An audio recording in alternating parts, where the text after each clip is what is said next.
There's a rumor going around. If you like this video and subscribe, you will learn the mind transfer jutsu. Hi guys, this is the next part of What if Itachi Uchiha was reincarnated in the world of fairy tale? I hope you enjoy. Most had returned to the guild hall after having completed their jobs. They were in a festive mood, celebrating with booze. The only one who looked a little grumpy was Natsu Dragneel, who was frowning, and next to him was a nervous Lucy and Happy. Natsu, stop making that face, there is no way we could have known. Lucy tried to clam down Natsu, who was frowning like a little child. Itachi, Urza and Mira taking Wendy and Carla on an S-class job, it's not fair. Natsu pouted out of jealousy over not being able to go on an S-class job like Wendy. Well, we weren't here when they went, so what can we do? Happy said while feasting on a fish. I wonder if Carla is lonely without me. If anything, she is probably glad, Lucy muttered. Well, we weren't here either. Gray commented as he and Juvia sat together not too far away from Natsu and Lucy.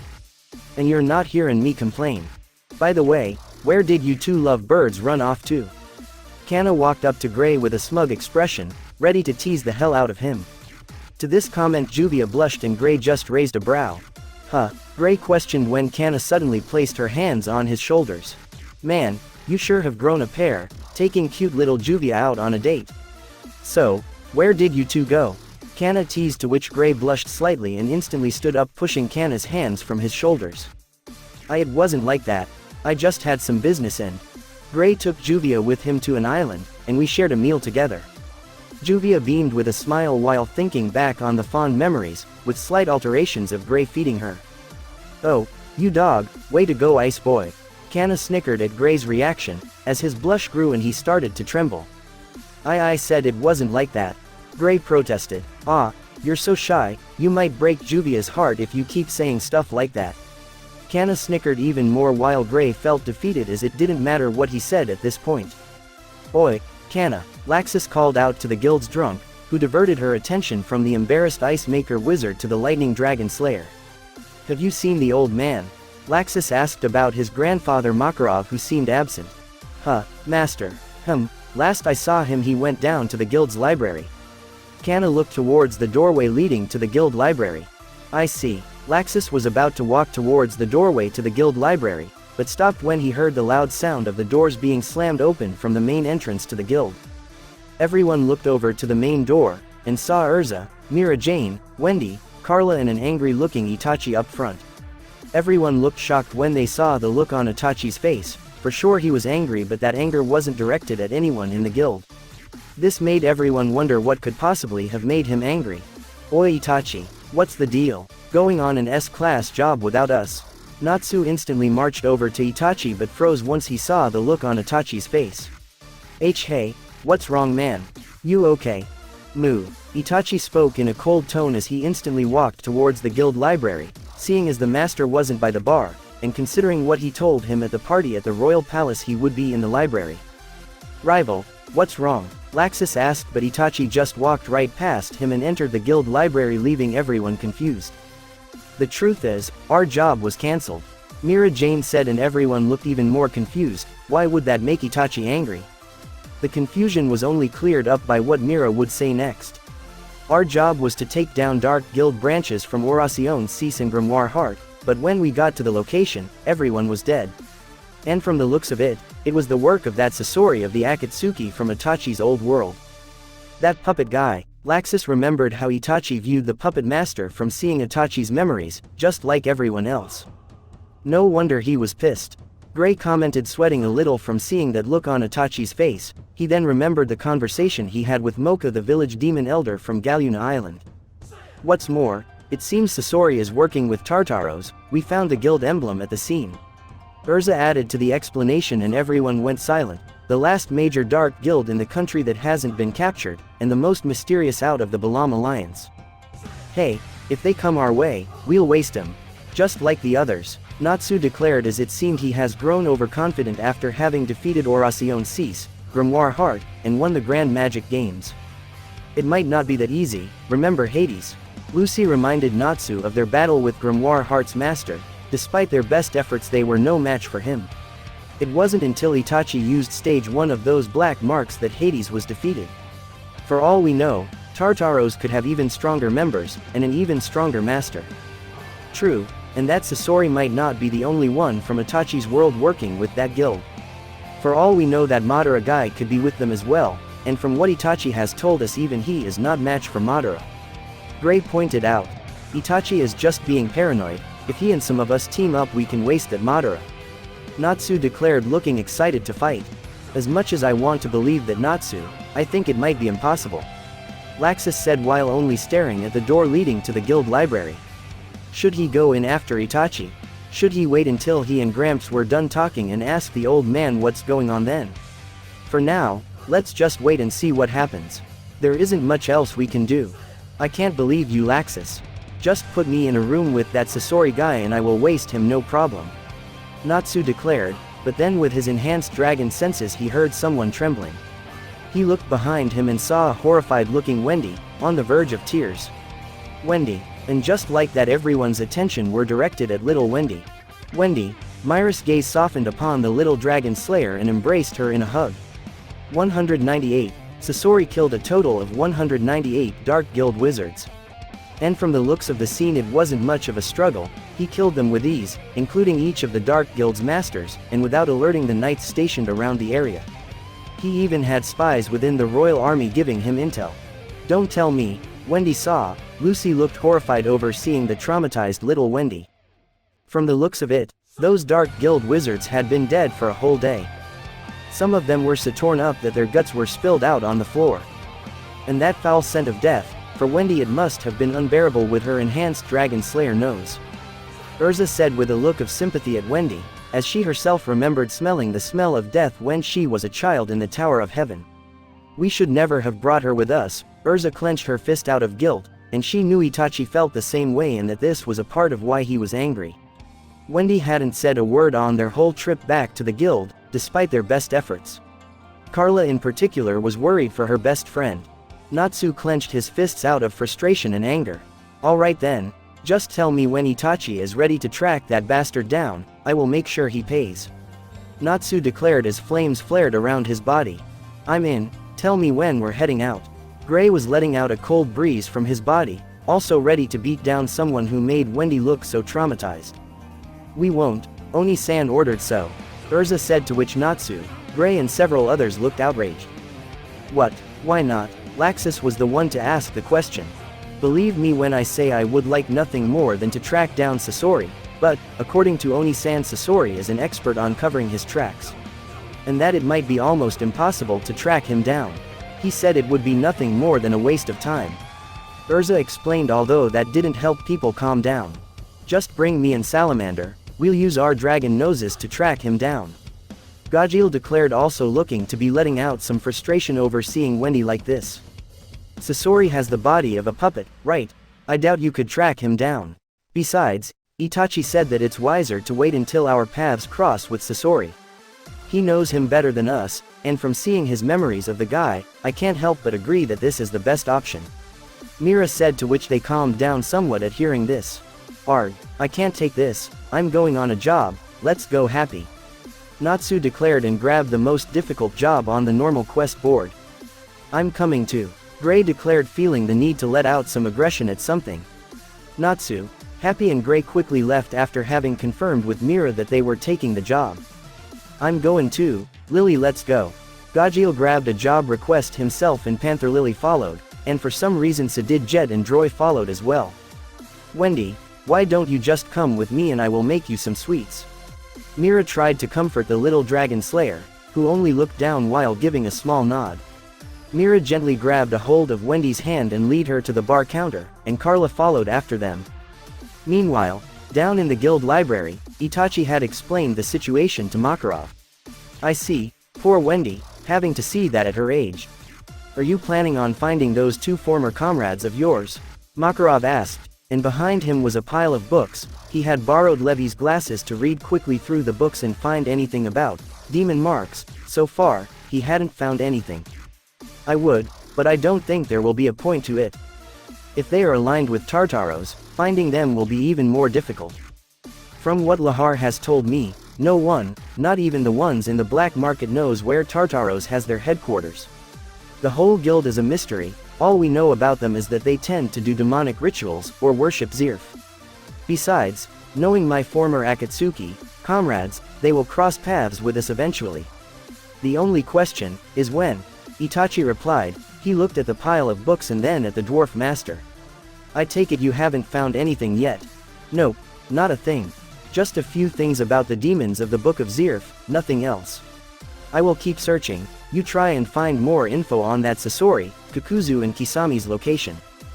Very well. Itachi gave a small bow while heading out. He stopped before he reached the door.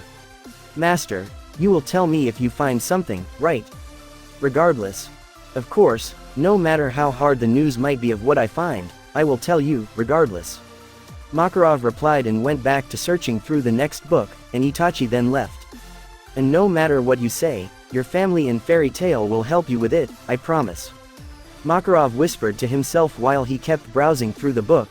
He found nothing and threw it to the side and picked up the next one. For a few days now, Itachi had pretty much gone around the black market to see if he could hear anything about Tartaros. He had not heard anything new. In fact, the major rumor about Tartaros now is that they are starting to take over Oración Cease and Grimoire Heart's territories. Makarov still had nothing on the term demon marks, and was still searching. On his way back to the guild he ran into Urza, Lucy, Carla and Wendy, who the later looked like she was hiding behind Urza. Oni-san. Urza was surprised over suddenly running into Itachi. What's going on? Itachi asked. Natsu and Gray haven't come back from their job yet, so we decided to go and take a look. Urza replied and then beamed with a smile and grabbed Itachi by his wrist. You can come with us, Urza declared, and before Itachi could say anything he was dragged along with them. They walked into a forest where Natsu and Gray supposedly went for the job, and instantly they found a dead giant pig monster. It's huge. Lucy stared at the dead beast. That is the monster from their request, Wendy uttered while holding her hands over her nose, so that she wouldn't smell the dead creature, as the scent would only remind her of all those dead corpses. She actually flinched just from thinking about that awful smell. Looks like they finished the job a few days ago, Carla said and sent a worried glance over at Wendy. Where is Natsu and Gray then? Urza looked around, but there was no sign of the two mages or Happy. Someone is coming this way. Itachi turned around and saw a pale-looking Happy supporting himself on a stick. Happy. Carla flew towards the blue pale exceed. Carla, help me. Happy fell over and they all rushed to his aid. They then had Wendy heal the unconscious Happy, who slowly started to open his eyes. What happened? Urza asked the blue cat. He isn't injured, but he is completely exhausted, Wendy said while she kept sending more energy into Happy. While Wendy was helping Happy, Itachi took the opportunity to ask something. Why did you bring Wendy? I would think she would rather want to stay at guild after what happened last time. Urza let out a sigh and sent a look of concern at the little dragon slayer. The truth is, I tried to stop her, but she insisted on coming, saying that she needed to pay her rent and that she couldn't just sit around and mope all day. I offered to go on a job for her to get her the money, but she instantly turned me down, saying she wanted to earn it herself. That she is not just an ordinary child, and that she can handle it. Urza replied, to which Itachi at least understood the reason. It's not like they can force Wendy to stand by at the guild. Happy, where are Natsu and Gray? I thought you were together. Lucy started to look concerned at the lack of the presence of Natsu and Gray. It's awful. Natsu and Gray are, Happy uttered. I can detect their energy, they seem exhausted. Itachi spotted the energy signature of Gray and Natsu and they all instantly rushed over and found a crater. Natsu crawled out from some rubble. You bastard, Natsu growled at the panting Gray in front of him. Jackass, I've had enough out of you, hothead. Both Gray and Natsu's faces were swollen from fighting against each other. That's my line, pervert. Natsu retorted and they instantly started trading blows with each other. This is your fault for you always just charging in without thinking. That's cause you were dragging your heels. What? The usual huh? Itachi and the other sweat dropped at the scene. So, they have been going on for 3 days. Carla snickered while looking at the exhausted Happy. Only stopping to eat and sleep. Happy replied. Oh my, that's a cute fight, Carla commented. Alright, boys, how about wrapping it up? Let's go home and have some sweets. Urza walked up to the boys only to get punched by both of them in the face. Shut up, they both shouted without any idea of who they just punched. Lucy, Wendy, Happy and Carla all looked horrified knowing what was coming next, and Itachi just sweat dropped while laughing nervously. Urza got up and the two boys gained questioning gazes and started to pale when they saw the murderous look on Urza's face. Well, Urza glared at them and they started shaking in their boots. Urza. Gray almost choked while speaking her name. What are you doing here? Natsu questioned, completely horrified as Urza summoned forth a sword, and was about to attack but stopped once Itachi grabbed her wrist. Now, no need to kill the poor fools, Itachi said, to which Urza frowned, not finding it fair. Itachi. Both Gray and Natsu looked like they were looking at their savior. A punch to the face for each of them should suffice, Itachi added, to which Urza smirked and cracked her knuckles, and the two boys paled even more and were instantly knocked down by one punch from Urza. They later brought the two unconscious boys back to the guild, and everyone burst out laughing when they heard what happened. Honestly, those two, they can't even handle a simple monster hunt, Makarov uttered, looking unamused. Well, they got energy to spare, Laxus commented, finding it amusing unlike his grandfather. They probably learned it from you. Even though I try and teach them the importance of teamwork, they still end up fighting each other. Itachi sighed at seeing the sulking Gray and Natsu. Master, we've got an emergency quest. Mira handed over a bunch of quests to Makarov for him to look over. Again, Laxus questioned. Since the Grand Magic Games, we've gotten a lot of requests for specific wizards. Everyone's popular now, Mira beamed with a smile. Itachi, Natsu, Gray. I've got a special request here for you three. Makarov called over Natsu and Gray, who widened their eyes that Itachi was also requested to go with them. I can go with Itachi, but there is no way I'm taking the striper here. Natsu glared at Gray and they butted heads together. That's my line, you damn hot-headed freak. So, I have to deal with those two. Itachi looked like this was going to be a pain. I don't assume I can skip out on this one. Itachi looked over to Makarov and widened his eyes slightly when he saw the shocked look on Makarov's face. This is, you all have to go, and no matter what, make sure to be on your best behavior. Itachi, I'm counting on you to make sure those two act polite. Makarov looked at Itachi with a pleading look, to which Itachi sighed as he couldn't refuse, but he was curious why Makarov looked so nervous.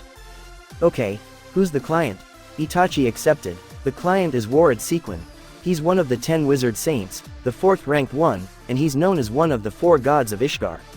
Everyone in the guild instantly stopped with what they were doing, looking shocked that such a big shot wanted Natsu and Gray for a job. To them, Itachi getting requested wasn't that shocking, kind of expected with him now being the strongest mage in the guild. Warad Sequin, Itachi raised his brow. Where had he heard that name before? And why was Makarov nervous? Even if he is one of the top ranked amongst the 10 wizard saints, Makarov wouldn't normally look that nervous about someone like that. Considering Makarov was also one of the 10 wizard saints, and was probably strong enough to be the 5th ranked one. Come on you two, get a move on, Itachi ordered the two rivals who looked like they were about to tear each other's throats out. Why does he have to come? They both complained in unison while pointing at each other. Don't speak at the same time as me, it's creepy. Enough, Urza roared and the two instantly froze. Geez, you two, if you are not able to take this seriously, then guess I have to come along to, so that Oni-san doesn't need to deal with you two morons by himself. Bring the whole team, the request doesn't say anything about bringing others. Just as long as we three are amongst the group it should be fine. Itachi figured there was no point in splitting up the group for this one. Besides, for all he knows, some of their talents may come in use. After a long train ride, with Natsu and Wendy looking pale through the whole trip because of their motion sickness, they arrived at their station, a station in the middle of nowhere. It was a quiet place surrounded by nature and mountains, although the whole walk there mostly consisted of Natsu and Gray bickering in the background. Itachi walked up front a little far away from the others. While he was walking he was thinking. Warad Sequin, one of the 10 wizard saints, as well as one of the 4 gods of Ishgard, one of the mightiest wizards in the country. What could he possibly need help with? Whatever issue he is having, shouldn't he be able to resolve it himself? Or is the situation something that requires Natsu and Gray's abilities? There's a house. Wendy brought Itachi out from his train of thought as he looked at a lonely house on the top of a hill. They walked up to the house and knocked but didn't get a response. Urza then opened the door and it was dark. We're from the Magic Guild, Fairy Tale, Urza called out while everyone got a good look around. The house mostly consisted of plants, and even had a tree growing through it. "Hello," Lucy called out, although it was met by a hush coming from a figure standing over some potted plants. "Is that a person?" Lucy questioned. Considering the looks of the figure, it looked a little off to say the least. Quietly, a deep voice spoke and everyone looked towards the figure, who had sunlight from the windows shining upon him now, and over the plants he was watering.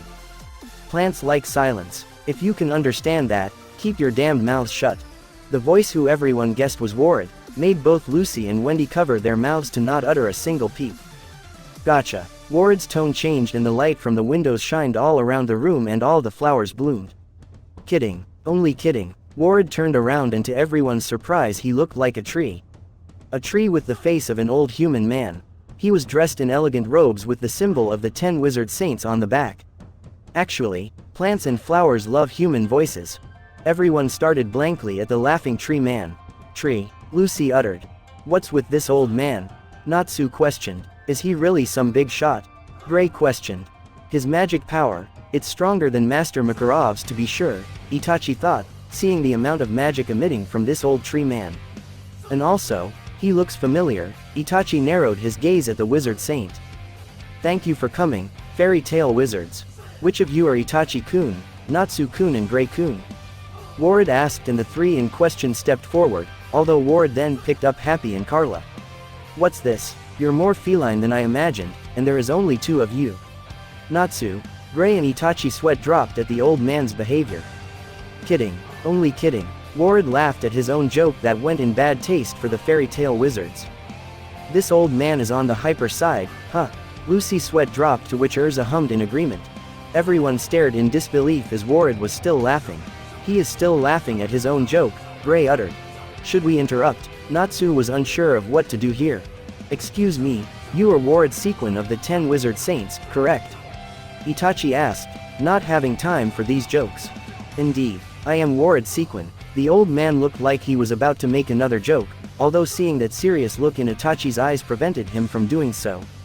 "Oh, this young man seems to be quite the serious one and strong, yet his eyes are filled with worry." Ward smiled a little and then guided his guests outside.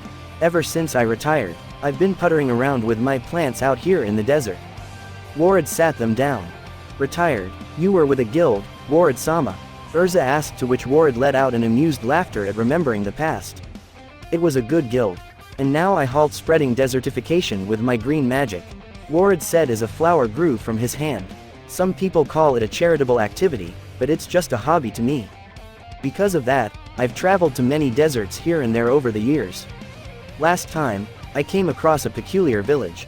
"Peculiar? In what regard?" Itachi asked. "According to the literature, it's called Sun Village. It's a village that worshipped eternally burning flames as a guardian deity." This piqued the fire dragon slayer's interest. Eternally burning flames, that's right, but the village was frozen. And this piqued the ice wizard's interest. Whether it was due to a natural disaster or brought on by humans, all the people, animals, plants, buildings, and a lake too, everything, even the eternal flames that guarded the village, was frozen. I don't know what happened in that village. But the villagers were alive inside that ice. This brought a look of shock to them. "They are alive in the ice?" Happy questioned. "The villagers are encased in ice but alive. I can't just forget about it. I want you to save them. That's my request. That is why I asked for you 3, a fire dragon slayer, an ice wizard, and a powerful wizard shown to have skills with flames." Ward finished explaining about the details of the job. "I see. That's simple. I'll melt all the ice with my flames," Natsu declared. If it was that simple, he wouldn't have asked for Gray to come. Itachi pointed out, to which Ward nodded. "Indeed, this is no normal ice. Your abilities are needed as well," Ward said while looking at Gray. "Ward-sama, why did you ask for help? I'm sure a wizard of your stature could have solved this matter," Urza pointed out, seeing as he was one of the mightiest wizards in the country. "You all seem to have the wrong idea about me. Although I'm one of the 10 wizard saints, I am not omnipotent. I am one of the 10 that the council chose without consulting them. Although, I heard one of you turned the offer down regardless. Wish I had backbone to go against the council like that." Ward smirked while sending a glance at Itachi, who barely showed a reaction. "There are a great number of wizards on this continent who are more powerful than me, not to mention around the world. My existence is insignificant. I hardly even know any offensive magic. If I engaged in battle with a youngster, I have no confidence that I would win. But, Urza was about to try and boast up Ward's reputation. Everyone has things they're good at and things they aren't. Our comrades make up for those deficiencies, and we theirs. And that leads us to guild, yes. Ward smiled at the youngsters who all gained a smile themselves at the inspiring words of the elder. We accept your request. Itachi gave a polite bow. Yeah, Natsu and Gray bumped fists. We will do our best. Lucy declared and Wendy nodded in agreement. By the way, where is the village? Wendy questioned. About 2,000 kilometers south of here. Ward replied, to which Natsu gulped over the fear of having to take a train or carriage. That's pretty far, Carla commented. Oh, I can at least help you on that regard. Here, gather over there and don't forget your belongings. They all complied to Ward's request, got their things and went over to the spot he pointed at. Well, shall we begin? Ward said, much to everyone's confusion and before anyone could say anything. I am counting on you, fairy tale youngins. I'm sure you will be true to yourselves as you overcome any obstacles that stands in your way. Ward raised his hand. Wah! Itachi widened his eyes as a giant tree grew from the ground beneath them, and lifted them up, flying them across the land as it kept growing in incredible length. Everyone laughed in amazement at the wind blowing in their faces. Amazing. Gray grinned, looking down on the land beneath them. He is modest, but still an amazing wizard. Urza smiled, looking in the direction of Ward's house that vanished in the distance. Itachi couldn't help but agree with that statement. Although he could swear that Ward seemed familiar, Itachi felt like he should know him for something besides being a wizard saint. Yet he couldn't seem to recall what it was. Oh well, for now he had a job to focus on. Meanwhile, Fairy Tale Guildhall Makarov had gone back to search through the guild's library to find anything on the term demon marks. He was also bothered by the thought on how Natsu and Gray would act in the presence of Ward. Although he then sees an unexpected duo walking down to the library. Laxus and Juvia, is there something the two of you need? Makarov turned to the two. Well, I'm not sure what she wants, but I came here to tell you something I heard during the dragon attack. Gramps, it's about Itachi. Laxus spoke, to which Juvia seemed to know what it was about and decided to remain silent until Laxus finished. Oh, what? Makarov put the current book he was looking through down, and put his full attention on Laxus. When Itachi went on that rampage of his, I heard one of the dragons compare him to something. Whatever it is, he called it ancient demons. Laxus informed, to which Makarov raised a brow.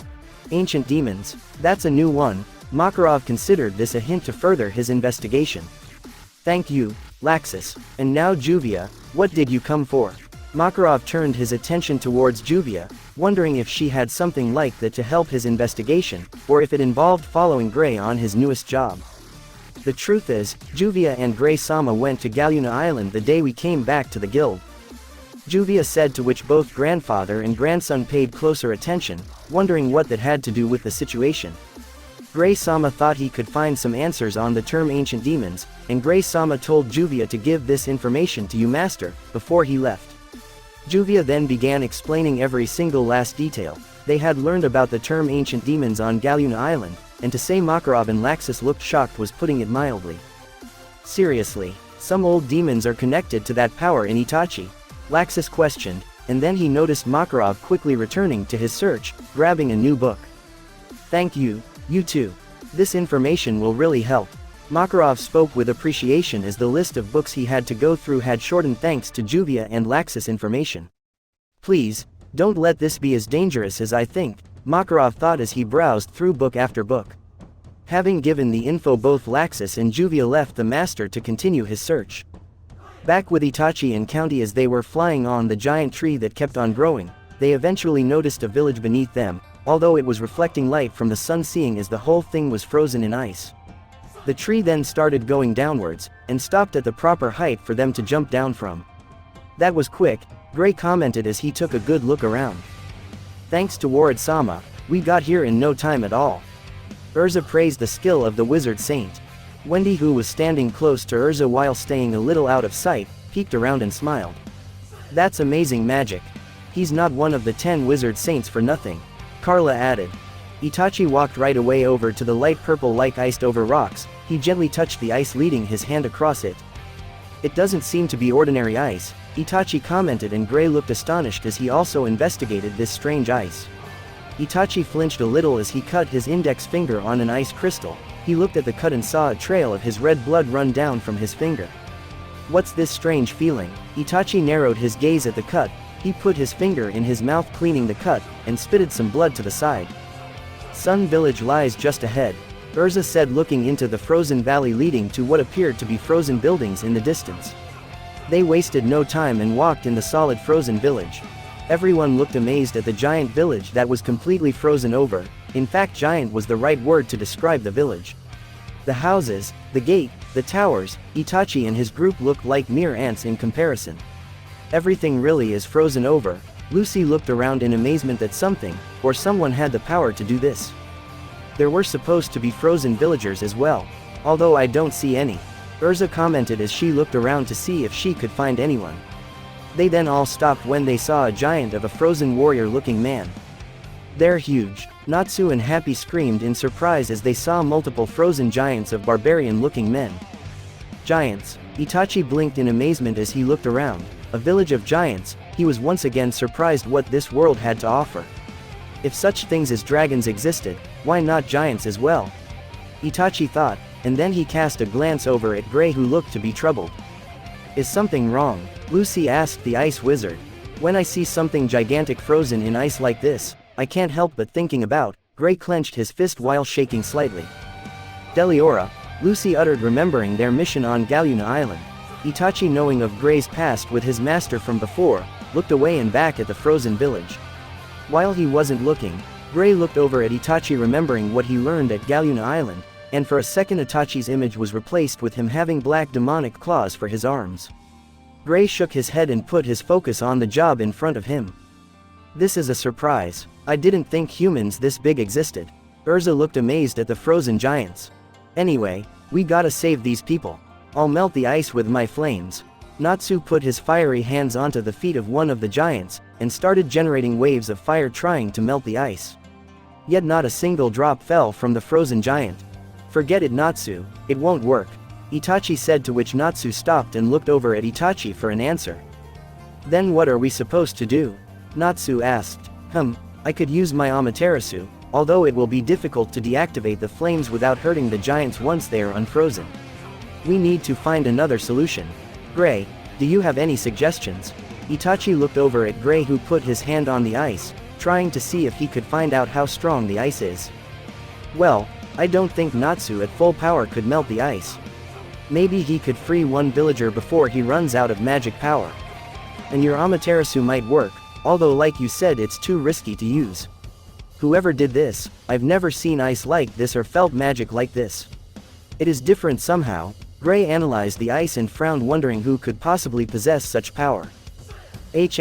Someone's here. Itachi picked up a presence as three figures stepped up, on top of a building. What's this? Someone beat us to it. One of the figures spoke. And you three are? Itachi raised his brow at these three figures. We're the Treasure Hunter Guild. A man with silver hair and a bandana with a marksman symbol on it, dressed in a black shirt, said while looking at them with an overconfident smirk. Sylph Labyrinth. The middle figure with black hair with two spikes sticking out on each side, dressed in a white coat with a sword on his back. And the third figure grunted. He was the most muscular of the bunch and had a hammer at the shape of a fist on his back. Okay then, and I assume you are here for some kind of treasure? Itachi asked the obvious question. Most in treasure hunter guilds tended to be very greedy. Yeah, we're here for the eternal flame. For us treasure hunters it is an S-class treasure. They stupidly replied, to which Itachi rolled his eyes. And how do you plan on melting the ice to get to the flame? Itachi asked, to which the middle one smirked. We'll melt it with this moon drip from Galuna Island. He held out a bottle containing some blue liquid. Hey, that's what Leon and his old group used to melt the ice around Deliora. It can dispel any form of magic, even powerful ice. Lucy pointed out. Okay then, I see. Itachi vanished in a flash and appeared behind the middle treasure hunter, karate chopping him in the neck, knocking him out, and grabbed the bottle. Wah! The big one grabbed onto the hilt of his hammer, although Itachi just kicked him in the chin, knocking him out. Itachi knelt down and delivered an uppercut to the last treasure hunter, knocking him out as well. Itachi knocked down the three treasure hunters in less than a second and got the moon drip. Okay then, let's use this to save the village. Itachi walked back over to his comrades with the bottle in hand. They all looked at him with a sweat drop at how quickly he handled the situation. "You sure don't waste any time, do you?" Gray uttered with a nervous smile. "That's Oni-san for you." Urza, unlike the others, had a look of admiration for her brother. "Although, I wonder if this amount is enough to defrost the entire village." Itachi looked at the liquid in the bottle, and there wasn't really much of it. "That's true, I think that is only enough to melt a single thing," Gray pointed out, looking at the moon drip. "Yeah, like a certain treasure." Itachi looked over at the unconscious treasure hunters. "The eternal flames is supposed to be burning for all eternity, correct? It must possess some powerful heat, perhaps enough to melt the ice around the village," Itachi suggested, and everyone seemed to follow his train of thought. "So, all we need to do is split up, and find the eternal flame, regroup and defrost it. I suggest we split up in groups of 2, I will go with Urza. Natsu and Gray, you are group number 2.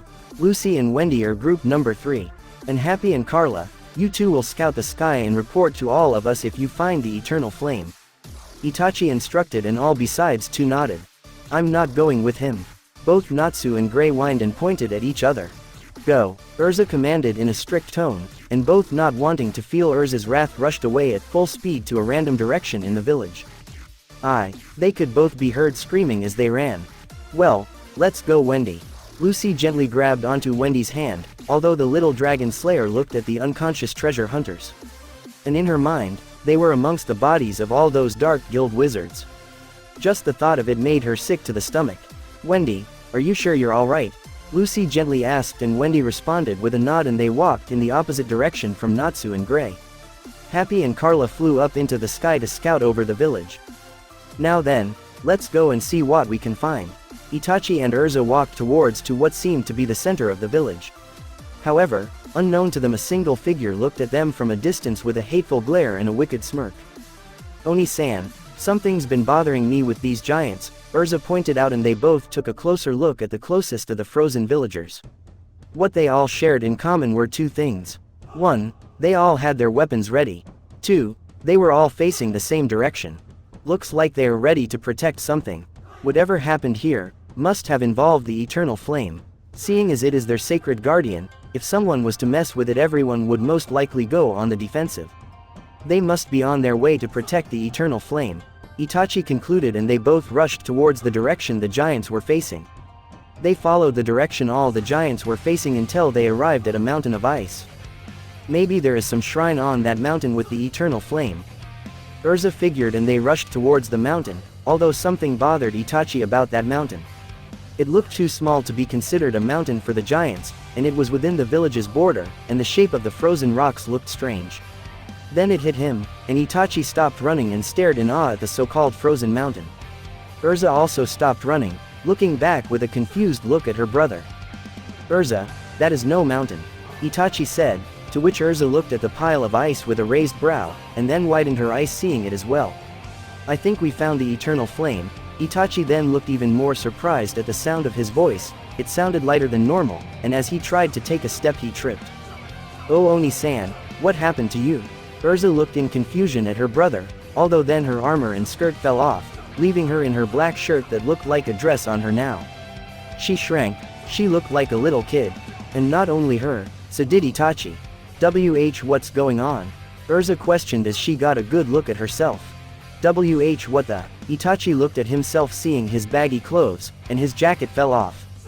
He looked into his reflection in the ice, and he looked like he was 8 years old, although his hair remained the same, so it looked a little long on him. "We turned into kids?" Itachi questioned as both he and Urza looked like they were 8 years old again. "More importantly, we need to..." Urza tried to take a step, but her boot was too big for her now, and she tripped and rolled down into the valley of the village. Itachi jumped after Urza, who was picking herself back up. "You okay?" Itachi asked, to which Urza gave a small nod. What happened to them? Was there some kind of magic barrier designed to shrink them when they got close to the eternal flame? As these thoughts went through Itachi's mind, Urza looked like she was freaking out over something as she screamed. "What's wrong with you?" Itachi blinked in confusion at the sudden scream. What if Jalal was to see me like this? He would leave me on the spot. Urza looked like she was about to cry. I don't think that is anything to worry about," Itachi uttered with a blank expression. Oh yeah, and what if Mira Jane was to see you like this? Urza retorted. Huh, if Mira were to see me like this? Itachi brought his hand up to his chin and started imagining it. My how cute, he imagined Mira saying, and suddenly her lifting him up in her arms like an infant, treating him like a child. Need Oni-chan to wash every corner of your body.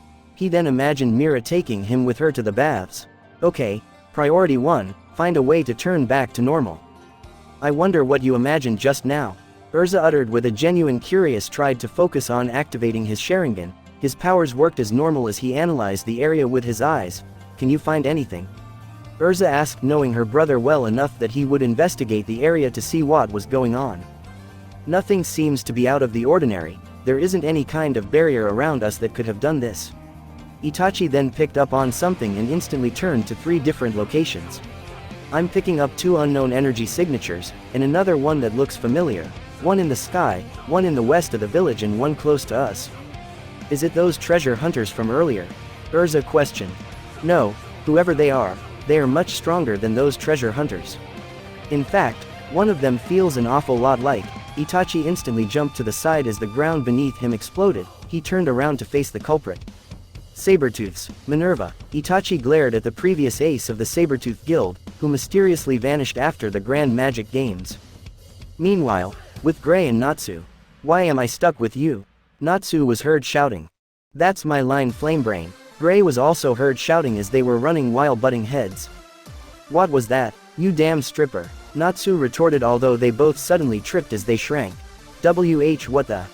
My body. Gray looked at their sudden baggy-like clothes as their bodies had shrunken, making them look 8 years old. Return to a time before, a giant of a man mumbled as he walked towards them. He had black hair that was tied into a bun, and red piercing slanted eyes. He also had a cloth on his face covering the lower half. Disposing of you as children will make my job much easier. The man cracked his knuckles. Who the hell is this? Natsu questioned as despite his childlike form he got ready for a fight. I don't know. Gray also got ready for a fight despite his current state. Did you do this? Gray glared at the man. Indeed. My name is Dory8. I'm a member of the guild called Succubus Eye. Back with Itachi and Urza, it has been a while, Demon Eyes, and Titania. Minerva smirked at how pitiful they looked. Why are you here? You disappeared after the Grand Magic Games. I was worried about you. Urza stated. Seems she doesn't consider Minerva an enemy now that the games are over. Worried about me? Minerva questioned while glaring mockingly at Urza. It's not just me. I hear the Sabertooth Wizards are worried about you, too. They thought maybe you lost your life in that battle with the dragons. Where have you been and what have you been doing all this time, Minerva? I changed guilds. In fact, this is my first assignment. Minerva replied, trying to hide her malice from Urza to catch her off guard. Although Itachi noticed and remained on guard as he noticed something Urza hadn't. Minerva had the emblem of the Dark Guild, Succubus Eye, on her lower waist. You changed guilds? Urza questioned. Yes. But I had no idea we would cross paths. Minerva smirked and Urza finally noticed the emblem and went on guard, summoning forth a sword. Urza, stand back, I will deal with her. Itachi stepped in between Urza and Minerva, who the latter couldn't stop laughing at that statement. In our current states we've been weakened. There is no way we can beat her as we are now. Urza warned, yet Itachi didn't seem worried. Trust me, I can deal with her as I am now. Itachi smiled, to which Minerva stopped laughing and glared at him, feeling insulted at that statement. Even though my physical abilities have been reduced, and my stamina is a lot lower now, I still have my powers, and my experience. Itachi glared at her with his Sharingan. The weakness and risks of this magic, although you reduce our bodies back to the state of children, you don't take away the powers we have grown over the years, although it will be difficult to focus one's power in a younger body, and I don't nearly have enough stamina or energy to use those abilities for long. And even though I can't fight for as long as I normally could, I don't need that much time to defeat the likes of you. Itachi used his black t-shirt like a belt to keep his pants up, tying it up tightly, and folding up his pants legs. You insolent bastard, Minerva hissed at him with anger. I don't want to hear that from a coward, who is too scared to face Urza at full power by reducing us to this state. Although I'm pretty sure this is the spell of one of your new comrades. Very well, once I have dealt with you, I will defeat him next. Itachi probably couldn't fight for more than 5 minutes at this rate. His body was making him use up a lot of his power. I will end this in one minuet. It shall last one minuet, alright, I will kill you both. Minerva formed spheres of energy into her palms and charged at Itachi. Itachi widened his eyes at Minerva, looking into her eyes. I won't fall for that trick again, Minerva declared, and swung her sphere at Itachi, who tilted his body to the side. He then grabbed onto Minerva's wrist and threw her over his shoulder. As a kid, I had enough power to shatter a boulder with a mere enhanced punch. I started my training from the age of 4, at the age of 8 I was already stronger than most adults. And I can feel, I'm way stronger than I was at that age in this state now. Itachi declared at the stunned Minerva, who laid on the ground looking bewildered, and then her body started trembling in anger. Don't you mock me, Minerva in rage attacked by sending a sphere flying at Itachi. Itachi avoided the sphere by jumping and delivered a chakra-enhanced spin kick to Minerva's chin, sending her skidding back. She fumed with rage as a trail of blood dripped from her lips from that kick. Minerva stretched her arms out to the side, forming a magic circle beneath Itachi. Itachi reacted by pressing on his already cut fingertip from the ice earlier, drawing blood, and wiped the blood off on his palm. And then magic circle exploded in a pillar of energy. Oni-san. Urza widened her eyes in horror, and the shockwave from the explosion blew her back. Minerva grinned maliciously, thinking she had killed him, although she then heard a shriek from the sky. What? Minerva widened her eyes, seeing a giant crow in the sky, and down from the crow's back fell Itachi right towards Minerva. How did he do that? Minerva questioned, as she didn't know of Itachi's summoning abilities. Itachi at lightning speed formed a set of hand seals. Fire style. Fireball. Itachi spitted out a gigantic ball of fire towards Minerva, who looked stunned that despite being in his childlike form, Itachi had this much power. Minerva countered the fireball with a magical wave, creating an explosion in midair, and a smokescreen for Itachi to hide in as his crow swooped into the smokescreen. I will admit you are strong despite your form, but my power still outmatches yours, Minerva declared. I won't deny that. However, power and strength are not the only ways to win in a fight. Itachi's voice came from all around the smokescreen, and out from the smokescreen came 5 Itachis jumping out. Clones. Minerva widened her eyes as she was surrounded by the clones. Hey, what a joke. Minerva sent a blast around her, cutting all the Itachis. They aren't ordinary clones. Itachi's voice came from the smokescreen. The crow gave on good flap with its wings, blowing the smokescreen away, revealing Itachi standing on top of it. Boom. Itachi smiled as his clones lighted up. Minerva looked around and widened her eyes as the clones all exploded. I'm surprised you didn't remember this from seeing my little match against Urza during the games. The dust around Minerva cleared, revealing her with her clothes slightly torn and her body covered in bruises. You lucky shot, Minerva hissed. I view this more like having experience in fighting, Itachi said as he also vanished in a puff of smoke along with his summoning. Minerva looked confused, and then suddenly the sensation of cold steel was felt on Minerva's neck. Itachi had latched himself onto her back like a monkey, while holding a kunai to her throat. You've lost, Itachi declared as Minerva managed to look from the corner of her eye into Itachi's cold, calculative, red glowing Sharingan eyes. How, was all Minerva could utter, from feeling the chilling sensation around Itachi. You only assumed I made 5 clones, and were so focused on them and the fact that they themselves were a trap, that you didn't bother seeing your surroundings to look for other traps such as this one. You let your thirst for vengeance blind you, therefore you lost. Itachi tightened his grip around Minerva and held the kunai closer to her throat. Are you going to kill me? Minerva asked with a hint of fear. I would, although, there is a certain someone here I don't wish for seeing another dead body, Itachi said as he thought of Wendy. Minerva gained a smirk as she still looked at Itachi from the corner of her eye. That thinking makes you weak, Minerva snickered. And your overconfidence makes you foolish and weak. Itachi looked into her eyes with the Sharingan that morphed into Mangekyo Sharingan. For now, enjoy your nightmares, and reflect upon your life choices. Mangekyo Sharingan. And no. Minerva looked stricken with fear as the space around her changed, and in front of her stood her father, and she turned into a little whimpering child version of herself. You are weak. Giama glared at Minerva, to which she screamed. Back in reality, Itachi held his hand over Minerva's eyes, as she was trembling and saliva ran down from her lips and sweat ran down her face. It wasn't the Tsukuyomi, but she should still be knocked out for about an hour. Itachi deactivated the Sharingan to save up on energy and pulled the kunai back, and jumped off her as Minerva fell to the ground. Is she going to be okay? Urza asked as she wanted to return Minerva to Sabretooth if possible. She will be out for a bit, but she should regain consciousness in about an hour. For now, let's focus on saving the village and getting back to normal.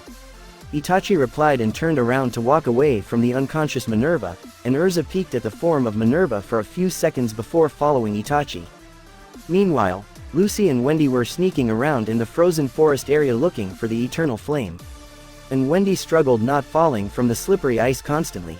You okay, Wendy? Lucy tried to support up Wendy. The little girl gave a small nod. I'm fine, Lucy-san.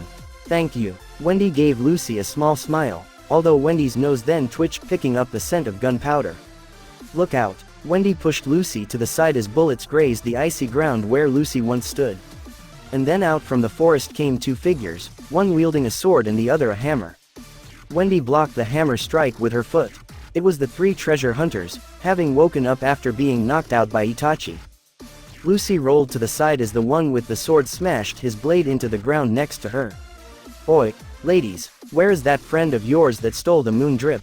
Not these guys again. Lucy looked annoyed and reached out for one of her keys. Hey, those keys look valuable. Boom. The one with the hammer pointed out as he jumped away from Wendy. Yeah, if we can't get the eternal flame, we'll settle for those keys of yours. The one with sword snickered and aimed to grab Lucy's zodiac keys. Just as he got close to Lucy, a whirlwind crashed into him from the side, as Wendy had unleashed a breath attack. Get away from her. Wendy glared at the treasure hunters. Don't get in our way. Boom. The big one with the hammer appeared behind Wendy with the hammer fist raised. Wendy jumped over the hammer once it swung down. She landed on top of the hammer and jumped towards the man, delivering a kick to his face. Why, you little brat, shot her. Drake. The one with the sword shouted at the silver-haired sniper in the distance, although nothing happened. Drake. He called out once more, although then he felt the sensation of not being able to move as he was lifted up into the air by red hair. Nobody messes with Blondie, except for me. A small snicker came from the woods, and more hair flew out at the last treasure hunter, wrapping up around him as well. Boom. The last treasure hunter looked confused as he saw their third comrade Drake, knocked out while also tied up by this red hair. Now, get out from my village. The female voice hissed as flames started to erupt from the hair, burning them slightly, making even the unconscious Drake to wake up and scream. The red hair gathered the three treasure hunters together, swung them around like ragdolls and threw them away far into the distance as they vanished with a flash in the sky. Are you okay, Blondie? The figure came to view and it was Flare, formerly of Raven Tail. Flare. Lucy's eyes widened in surprise at seeing the redhead again. What are you doing here? Wendy questioned in confusion, and looked uneasy remembering how Flare tortured Lucy during their match in the games. Flare was fidgeting with a faint blush as she kept looking in Lucy's direction. Well, since I left Raven Tail, I had nowhere to go, and, well, I decided to go back to my home village, so here I am. Flare revealed, to which the two fairy tale girls looked dumbfounded. Huh, both of them questioned, looking dumbfounded and agape at this revelation. What did you say just now? Lucy asked to make sure she heard right. I decided to return to my home village, so that is why I am here. The Sun Village is my home. Flare replied with a slight confused look as to why that would be so strange to believe. The giants found me and raised me when I was young. Really? Then, Lucy looked up at one of the frozen giants, who Flare also looked at with a saddened gaze. When I came back, the villagers, my family, Flare started to tremble at seeing the villagers like this. Don't worry, we'll save the villagers. I promise. Lucy put her hand on Flare, giving her a friendly smile. Flare widened her eyes in surprise that Lucy would act so friendly with her after the games. She looked away in shame remembering what she did. I never got a chance to say, I'm sorry, Flare uttered, to which Lucy just gave her a light pat on the back. Don't worry about that. By the way, thanks for saving me during the dragon attack. Lucy smiled at Flare, knowing she most likely was manipulated and forced by Ivan to do those things. Blondie. Flare returned the smile, and then looked down with a saddened look once again. The villagers here, even though I'm not one of them, they were kind to me. But I hated being different from everyone, so I left. Before then, I'd never seen humans the same size as me. That actually scared me. Flare told her story. And let me guess, it was then you joined up with Raven. Lucy asked, to which Flare merely gave a weak nod. I didn't know how to make money. I didn't know anything when I joined Raven Tail. That guild hated Fairy Tail. They always badmouthed it, but I didn't know any better, so I took their word for it. And things turned out as they have. Flare looked as she was about to start crying over the feeling of guilt. Don't worry about that, I don't really hold a grudge against you at all, Lucy replied, since without Flare she wouldn't be alive, and would most likely have died during the dragon's attack on the capital. Let's patch things up, Wendy suggested. If Lucy had forgiven Flare, and Wendy being the kind of person she is, always welcomes second chances to some people. Yeah, and once again, sorry. Please help me, the eternal flame should melt all the ice surrounding them. Follow me and I will take you there, Flare said, and started running towards the frozen fire-shaped mountain. But they halted for a second as they heard two voices calling out to them. Lucy, Wendy. They turned around to see the two Exceeds Happy and Carla fleeing from a giant one-eyed winged monster looking to eat them. Help us. The two Exceeds called out for help as they flew towards the three girls with the monster closely following them. What the heck is that?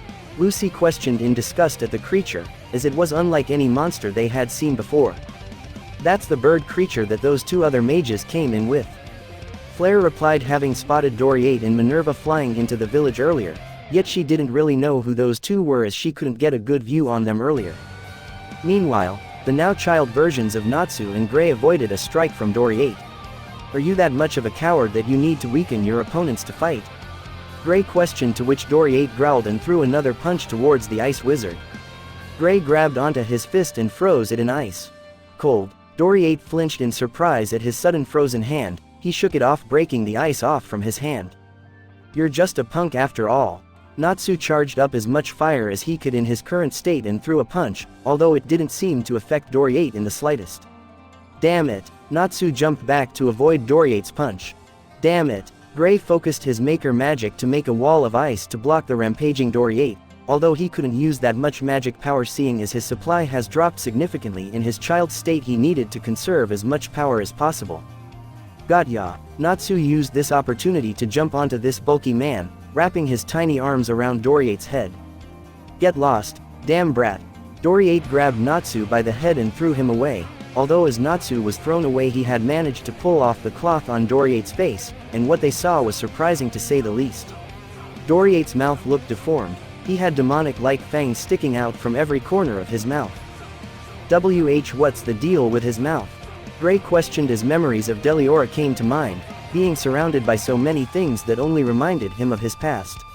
Not to mention the vibe Doriate was giving off, it felt off. You two brats have done it now, I'm angry. Doriate snarled at the two young wizards, when suddenly his skin turned purple, his muscles and body grew in size and his fangs grew as well. He looked like Demon on steroids, and his appearance only further reminded Gray of Deliora.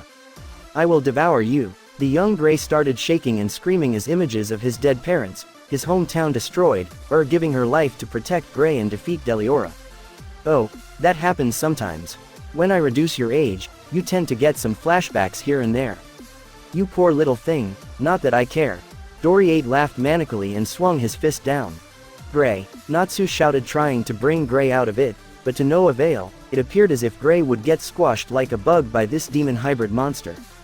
Although at the very last minuet, a fireball came blasting into Doriate, sending him skidding back into the sharp frozen ice bushes. Arg! Doriate screamed in pain from being stabbed by the ice.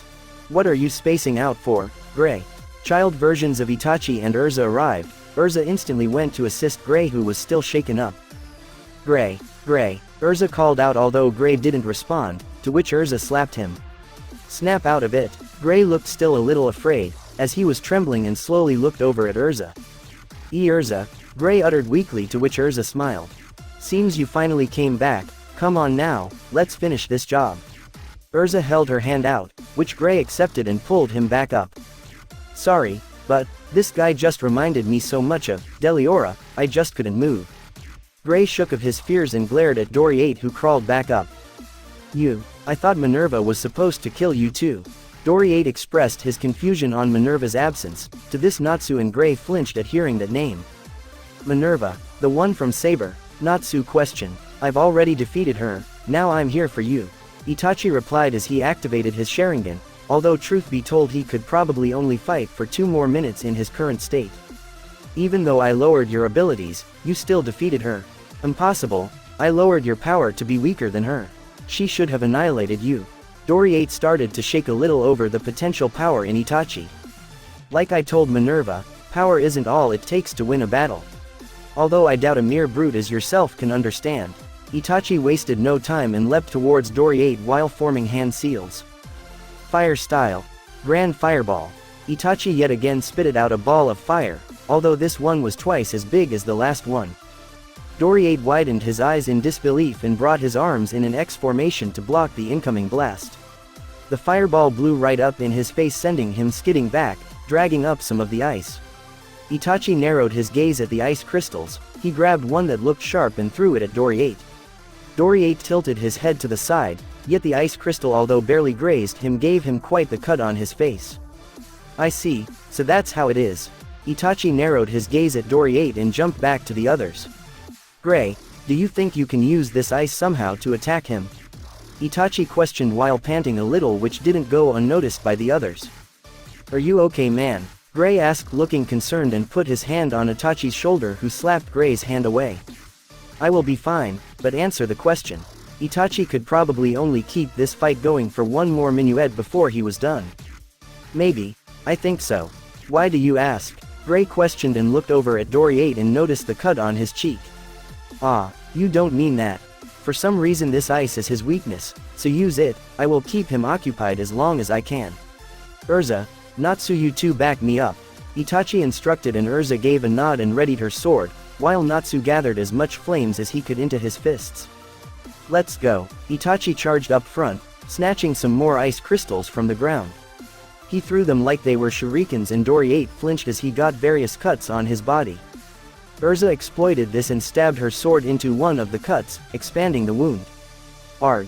Doriate screamed and tried to smack Urza. Urza reacted quickly and ducked. She then pulled her blade out and rolled away from Doriate. Doriate was about to go after her and stomp her, but Natsu entered the fray and jumped onto his back while smacking his fiery fist as many times as he could into Doriate's head. Annoying little insect. As Doriate was reaching for Natsu, Urza jumped back in, delivering as many cuts with her sword as she could. Doriate once again targeted Urza, who jumped away once she had gotten her hits in, and so did Natsu. Doriate was then drop-kicked on the top of his head from a chakra-enhanced kick from Itachi. Itachi landed onto the ground, and delivered a chakra-enhanced punch right Doriate's jaw. How is this brat so strong? Doriate uttered as he took a few steps, feeling the after effects from that punch. It stung like getting punched by a full-grown warrior, not a mere child. It was unbelievable to the demon's eyes. How could this kid be this strong? It didn't make sense. His magic should have lowered Itachi's physical abilities to match his appearance. You don't tell me, even as a child. Doriate growled at Itachi. My father was very strict with training. I started training with him from the young age of 4. By the age of 5 I was able to smash a boulder into pieces with an enhanced punch. Itachi said, to which Doriate widened his eyes in anger. There is no way that you are human. Doriate growled and charged at Itachi like a wild beast. Itachi, it's ready. Gray had his hand placed on the ice, gathering up a chill purple aura around him. Good, I've reached my limits, Itachi panted as his Sharingan faded. He barely had any energy to jump backwards to gain some distance. Gray, I'll help you. Urza jumped to Gray's side, holding out her sword. Gray understood what Urza was thinking and nodded. With Urza he grabbed onto the hilt of the sword, sending the energy from the ice into the blade. Now, they both let out a war cry as they charged at Doriate, who widened his eyes in horror at the incoming sword merged with the power of the ice. No, Doriate tried to move out of the way, but then Natsu jumped him and started punching him again. Do it, Urza. Gray, Natsu shouted with a smirk as he kept on punching Doriate with his childlike fists. Thanks, Natsu. Gray smirked as he and Urza stabbed the blade right through Doriate's heart. The demon hybrid-like creature that was Doriate widened his eyes and vomited out a puddle of blood as his heart was destroyed. And no way, even though they are a bunch of brats, I lost, Doriate uttered as he reverted back to his human form and fell over. Itachi, Natsu, Urza, and Gray all panted, and then their bodies grew back to normal. We're back to normal, Urza pointed out with a smile, while Natsu and Gray stared agape at Urza. both blushing faintly, while Itachi stared with a deadpan expression. Urza, Natsu uttered. Wow. Gray uttered, while the two of them stood there. Agape. Itachi pointed towards Urza's lower half. Huh, what? Urza looked down on herself, seeing that since her body had grown back to normal, her shirt, which looked like a dress on her childlike self, now was only a shirt once again, and she was wearing nothing on her lower half. Oh, Urza didn't seem bothered and merely re-equipped into her standard armor. Seriously, show a bit more of a reaction. Itachi's sweat dropped and untied the black t-shirt around his waist and put it back on.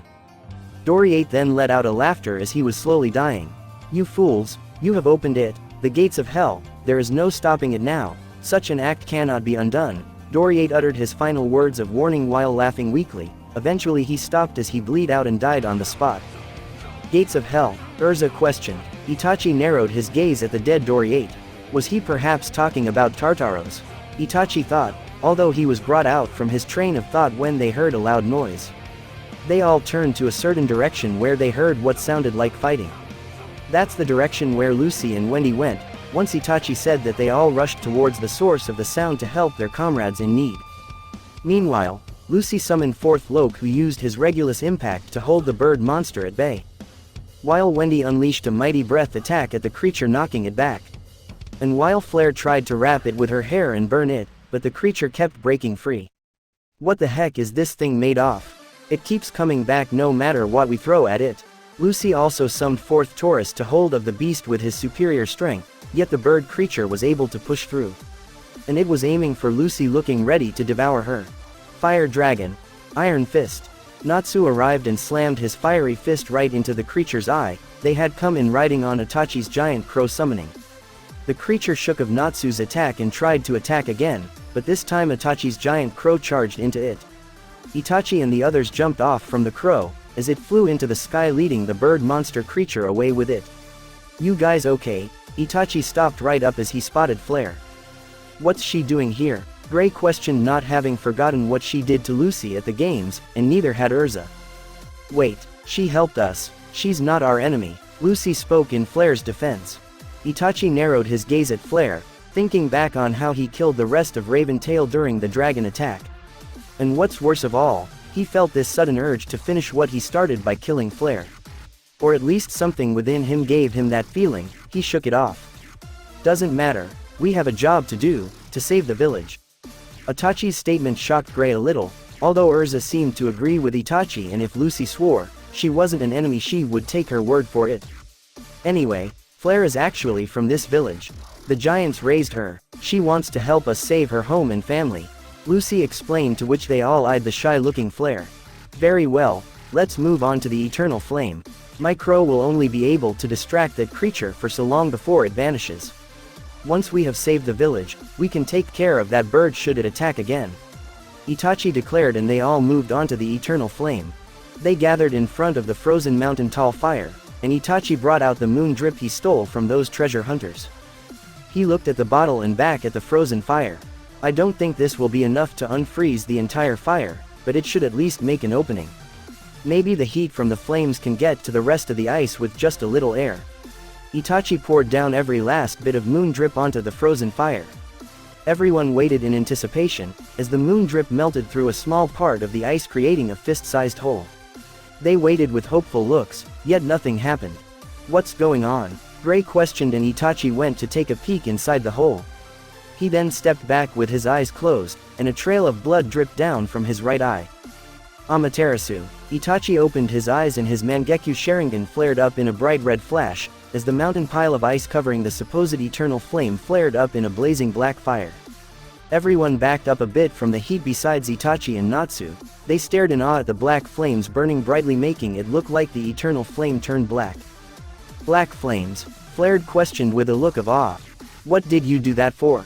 Lucy questioned, as she, like the others, were a little confused. Itachi focused on the black flames and then they vanished, and the mountain of ice was gone, revealing nothing but a hole that was the decorative altar around the eternal flame. The flames were so low that there wasn't a need to be careful with the Amaterasu. Itachi fell to his knees, holding his hand over his eye while panting. That took a lot out of me, after everything we've been through today. Itachi uttered, having used up so much of his power when he was in his child state, He used up everything he had left for that Amaterasu. My summoning is gone now as well, it's only a matter of time before that bird creature comes back. No, it's too weak. Flare was shaking at seeing the little of the flames that was still burning brightly. It looked so weak that it could get snuffed out at any minuet. Huh, I'm hearing a voice coming from there, Natsu uttered as he looked at the altar and the tiny flame. It sounds familiar. A voice? Happy questioned in confusion, as Natsu inspected the altar with the flame. Natsu, what are you talking about?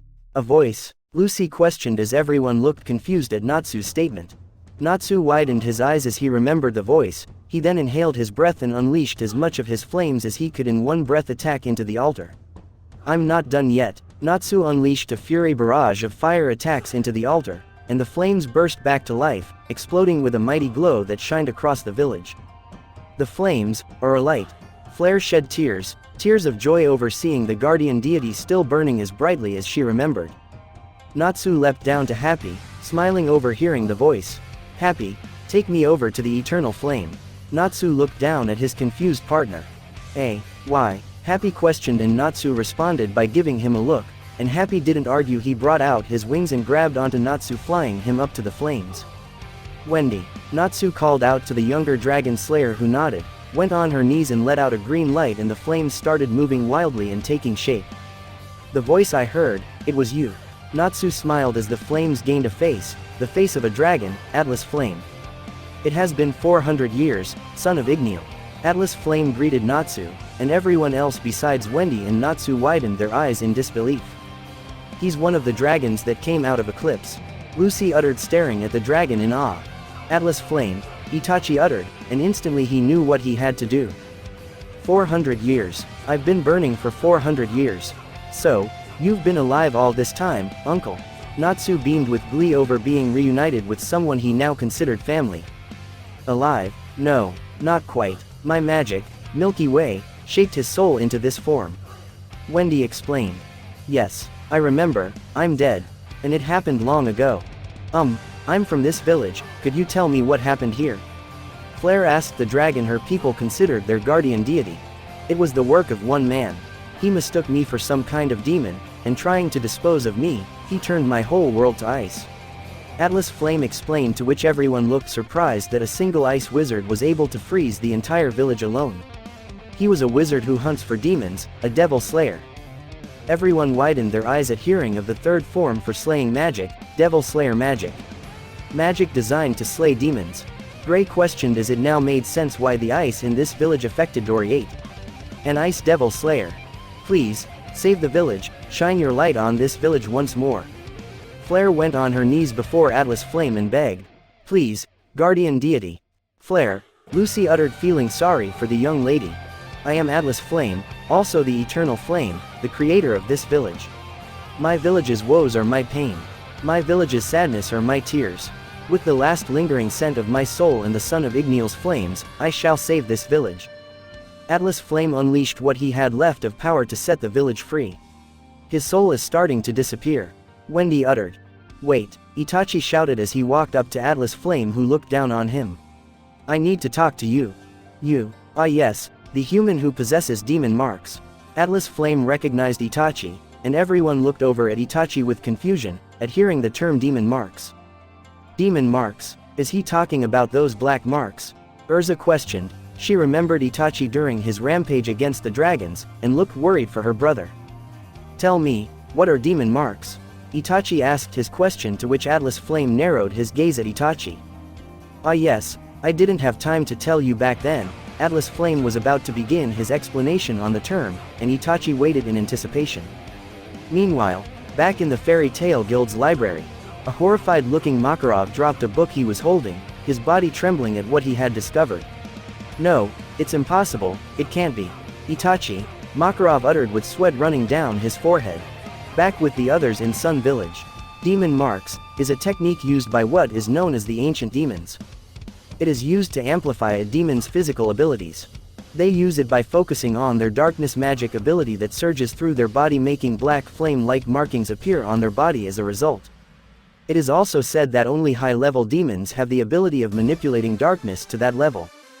Atlas Flame explained, to which everyone looked confused as to why Itachi could use it then.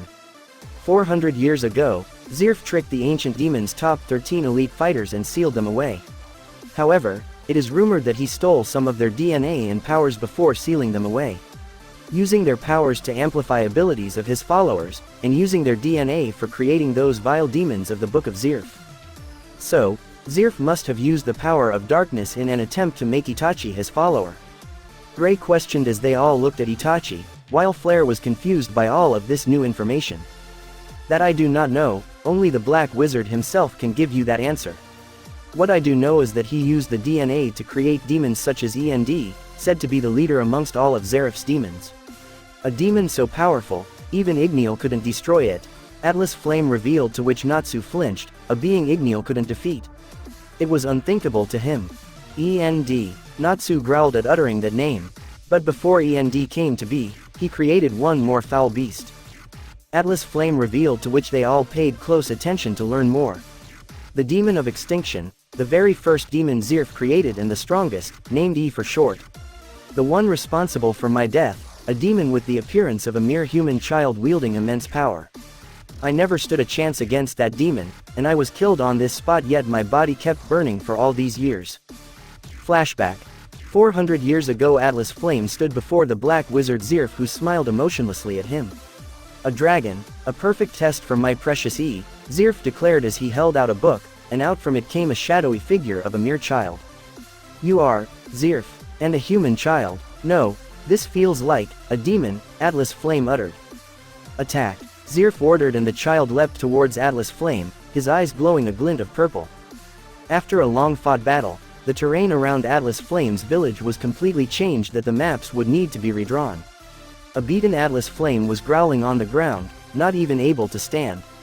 The Demon of Extinction, E, what power, Atlas Flame uttered before the child figure blasted him with wave of power, ending his life. Flashback. End. Atlas Flame's spirit started to fade away completely, but before he faded, he spotted the bird creature approaching them.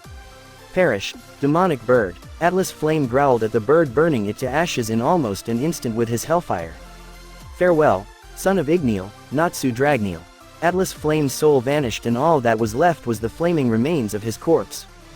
The flames cleared away the ice, defrosting everyone in the entire village. Uncle, Natsu uttered while looking at the flames. Flare shed tears of joy as she smiled. It's so warm. Atlas Flame used what was left of his soul to save the village. His soul is gone now. Wendy ended the Milky Way spell and paid respects for the dragon along with everyone else. END, a demon not even Igneel could destroy, that's the first I've heard of it. Natsu uttered while he thought back on his missing foster father dragon. An ice devil slayer. Gray's thoughts were stuck on that subject for now. Urza looked over at Itachi with a worried look, trying to reach out and say something, but stops when she sees that look on Itachi's face. His fists clenched, his eyes filled with worry, and looking to be in deep thought.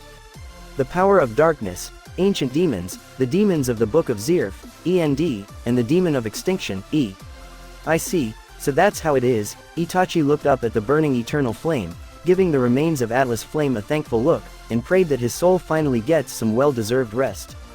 Their train of thought were interrupted from the stomping of the giants, looking down upon them with questioning glances.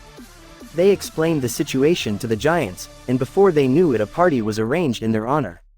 During the celebration they drank and ate, while Itachi and Co got way smaller portions of the giant food.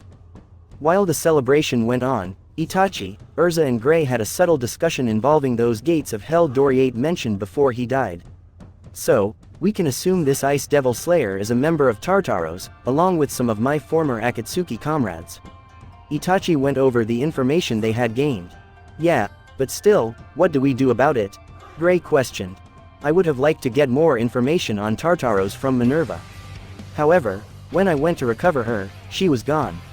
She most likely regained consciousness and escaped while she had the chance. Urza let out a sigh that Minerva kept walking the path of darkness, as it would seem. This is the second time we have come across something to do with Tartaros. Given time, I'm sure our paths will cross once more. For now, we'll head back to the guild. Itachi crossed his arms while thinking over what the best solution might be for when the time comes. Meanwhile, in the corner, Lucy had found Flare hiding behind a tree. Hey, Flare, Lucy spoke up, and instantly all the giants rose up. Flare, You say, is she over there? They instantly gathered where Lucy was, who tried to pull the nervous Flare out of hiding. Come on Flare, why are you hiding? Lucy asked. I abandoned this village. I ran off on my own. So, Flare uttered, seeming a little nervous for a family reunion. It's okay. They aren't angry. Lucy looked up at the giants and stopped seeing the looks on their faces. Maybe. The giants looked down on Flare like fathers who hadn't seen their daughter in a long time. Are you really Flare? It's been a long time, you've gotten bigger, but you're still tiny to us. Flare could only stand there while standing before the giants. She wasn't able to utter a single word. How was the outside world? They asked while still looking down on her, increasing the already high tension in the air. There are many fun things, as well as many painful things. Flare nervously replied, to which all the giants gained a smile. That's the same everywhere, as long as you're alive anyway. One of the giants knelt down to get a little closer to eye level with Flare. Whether you leave or come back, this village is your home. You're free to do as you please. Well, except, there's one thing we'd better tell you. Flare started to look nervous and was shaking a little, expecting to be scolded, yet all the giants gathered around her with a smile. Welcome back, our daughter. They all welcomed her back instead with open arms. I'm home. Flare looked down as the tears wouldn't stop streaming down her eyes. The party kept on going all night. For a moment everyone besides Itachi seemed to have forgotten the ominous feeling in the air left by what they had learned. Of Zeref's demons, of Itachi, of Tartaros. The very next day, they headed back to Ward's place to give him an update on their successful mission, and to collect their reward. It was a long walk, but they finally got there. Ward greeted them with a smile and a laughter as he seemed satisfied with the results. That's great, I was right to entrust this to you. Yes sir, you did me proud. It was a piece of cake. Natsu declared with a big grin on his face. We're relieved that we successfully fulfilled your request, Ward-sama. Urza said. Still, there is a surprise that Tartaros was involved. Itachi pointed out. Yes, you can leave that investigation to the council. More importantly, I need to give you your reward. Ward reached into his pocket, and most looked excited to see what kind of handsome reward they would get, and everyone fell silent when he pulled out a potato. Here you go, a potato from my own field. He then let out a laughter at the deadpan faces of the fairy tale wizards. Just kidding. Oh of course, Natsu and Gray both had nervous smiles and let out a nervous laughter. The truth is, it's a potato I bought from the next village over. Ward said this time with a serious expression, to which Natsu and Gray looked annoyed. That's the same thing, Natsu shouted. Give us money damn it, Gray shouted. During the night they were allowed to soak in a local hot spring, and they had a barbecue. Ah, it's good to stay out like this, eating and having drinks with your comrades under the stars. Ward's statement brought confusion upon the group. When did you become one of our comrades? Lucy asked. Oh, you haven't been told. Ward smirked and pulled up his sleeve, revealing a fairy tale emblem on his arm. I'm one of the founding members of Fairy Tail, along with Mavis. I'm a grand senpai to you guys. Ward declared, and everyone looked taken aback. I knew I recognized him from somewhere. He's one of the founders in the photo of the guild's history book. Itachi widened his eyes, finally recognizing the wizard saint from a book he read the very first week he joined Fairy Tail. He felt like a fool for not realizing it before. That would explain why Makarov was nervous, despite it being about a fellow saint. Ward expressed his joy in how the new generation still embodies the ideals of Mavis within Fairy Tail. To which everyone looked kind of proud to hear that, from hearing this from one of the very first members and founders of Fairy Tail. Ward looked happy at remembering his time with Mavis. He looked like he truly treasured the first master and her ideals. Wait, does that mean you are older than Gramps? Natsu asked and was instantly pulled back by Urza, who was ready to scold him. Natsu, that's rude, Urza said, but Natsu pulled away from Urza, giving an apologetic look. I was thinking maybe he knows something about that demon, since he's lived for so long. Natsu said, to which Ward looked intrigued. As in the end. Ward uttered. He's a demon from the books of Zeref. Natsu added, to which Ward sighed. The books of Zeref. I wish I hadn't heard those words again. Ward walked over to the edge of the hill while looking at the stars. I was thinking if I could find out more about what this is, it'd give me a hint about Ignil's whereabouts. Natsu was still clinging onto the hope that he would one day be reunited with his father figure. I'm sorry, I don't know anything about that. But when you mentioned Tartaros this afternoon, it made me recall something. No one really knows anything about them except that they're a creepy guild. Their locations, members, and numbers are all unknown. But I have heard eyewitness accounts of their gatherings. Those witnesses all say the same thing. Their meetings are demonic rituals. This is only a conjecture from one of the 4 gods of Ishgar, but it's possible they possess a powerful demon from the books of Zirf. Ward gave every detail of what he knew. Then could that demon be END? Happy question. Or perhaps that demon of extinction? Carla questioned, to which Ward flinched. The demon of extinction, a truly malicious demon indeed. History has that is responsible for taking down entire armies by itself, even destroyed several cities for its master, Zirf. You heard about this from the spirit of that dragon? Ward asked, to which they gave a nod. I see. All I know about is that his last sighting was in year X381, back then it destroyed an entire city along with all of the population. And I know that witnesses reported back then, that merely looked like an innocent little human child. Ward gave an explanation on the demon of extinction. I see. If you don't know where they are, then what are we supposed to do? Damn it. If we find 'em, I'll beat on 'em, till they talk. Natsu kept pounding on something, to which everyone's sweat dropped, and besides Itachi and Ward everyone gaped out of fear. Hey, Natsu, Gray called out, to which Natsu looked down, and saw that he was beating on Urza. He started sweating bullets and paled as Urza glared daggers at him. The next moment Natsu's scream of horror echoed through the mountains. While Wendy was healing the beaten censored pile that was Natsu, Itachi looked out at the starry sky. Tartaros, Sasori, Kisame, Kakuzu. Seems our reunion draws near. I hope Madara is not with you, but know that regardless of what you have planned, and if you try to harm my guildmates, I will stop you. Itachi thought while his gaze narrowed at the night sky, his Sharingan letting out a red glow from the darkness of the night. Meanwhile, at a castle, 12 figures walked out while looking out at the night sky. In front of these figures were Kisame, Sasori and Kakuzu. Itachi, I hope you and your guild are ready. We and the 9 demon gates of Tartaros are coming for you soon enough. Sasori declared with a small smirk on his lips as he, Kisame and Kakuzu were dressed in coats that resembled their Akatsuki cloaks, just without the clouds. Instead they had the Tartaros emblem on the back. Thanks for watching. Hope you enjoyed. The next episode will be out soon.